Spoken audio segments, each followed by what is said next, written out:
Good afternoon, everybody. I just wanted to take a few minutes to talk a little bit more about the coronavirus because, this is the thing that's in the news now that's really impacting people. Of course, we know that this all started, or the first case was detected in late December in China, in Wuhan, China. Um, there are risks everywhere for people that have, you know, the coronavirus and don't know they have it, and they're in the incubation period and they could potentially be spreading it to other people. It's not really detectable in everyone, but they found out that for some people it's been detected between 3 to 14 days after onset. There are some risks for people that have hypertension and get the coronavirus. I like to talk about that because I'm always talking about health and nutrition and things like that. People with underlying health conditions are at a higher risk of developing a more serious case of the COVID-19. They might need ventilation, they might need hospitalization, and some people do not survive.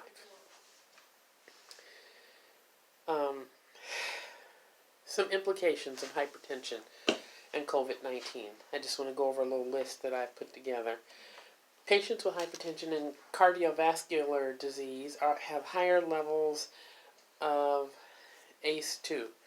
Patients on ACE inhibitors and anti-angiotensin receptor blocker, and their doctors may need to reevaluate their use of those certain medications like ACE inhibitors. Because they're, if they're infected by the coronavirus, because they're trying to prevent the spread of the virus and trying to help people to have a lower level risk of getting sick.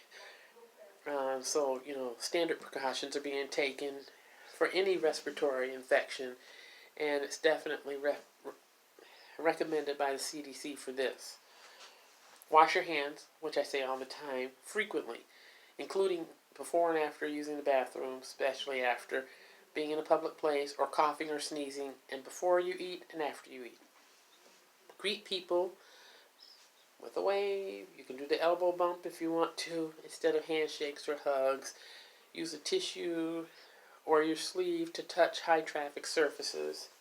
Pull your sleeve up to open doorknobs or whatever, or have a glove or a tissue that you keep in your hand so that you're not making direct contact with that item, and after you use it, toss it.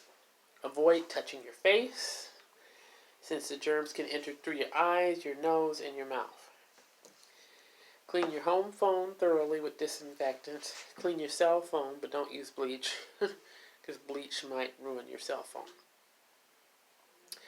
Avoid crowds and indoor gatherings whenever you're able to. I don't know how it is in whatever place that you're located at, but it's kind of a worldwide issue now.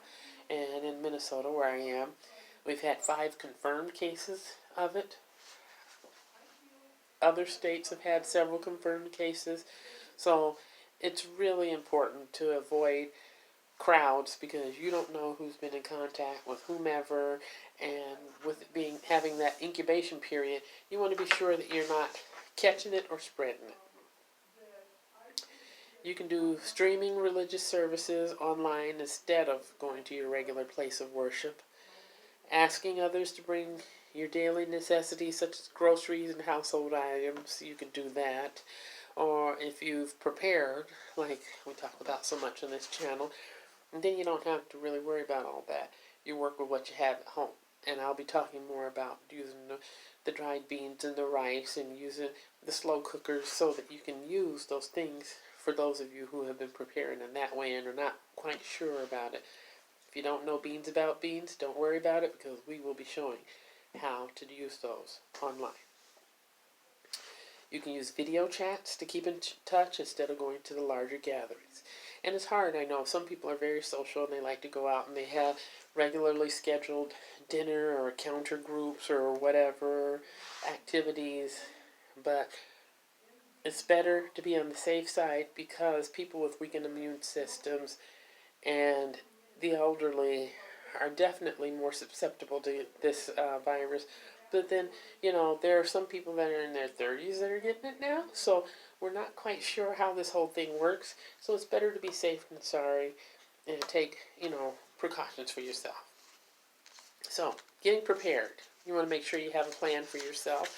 And I've talked about just some everyday things that people should carry around with them just in case. Contacting your primary care doctor, making sure that your prescriptions are up to date, making sure you have enough of your prescriptions. If you get your prescriptions mail order, see how many tablets or whatever you have now, and if you have 14 days or less, I believe they'll allow you to call in an order. And if it's mail order, you can get 3 months worth for the price of one, which is a really good deal financially, and it's really good because then you're sure you have what you need in the event that things run a little low. Having supplies of certain over-the-counter medical supplies and Band-Aids and, cough syrup and Benadryl and all of that jazz, that's really good to have too. You want to have your household items. You want to have blood pressure medication if you have high blood pressure or diabetes. You want to make sure you have those medications. Have a way to get into contact with your doctor through like MyChart or one of those online systems, because that is an option for not only specialists but also primary care doctors. Now they do offer that option, so it would be good to contact them. And if you have internet services, if you're watching this, I assume you have internet service, to get in contact with them. That way you can get that set up, because then that will streamline things and make it a lot easier for you. Now, you also want to boost your immune system. It's very important to boost your immune system. Getting plenty of vitamin C and other antioxidants from fresh fruits and vegetables. Or if you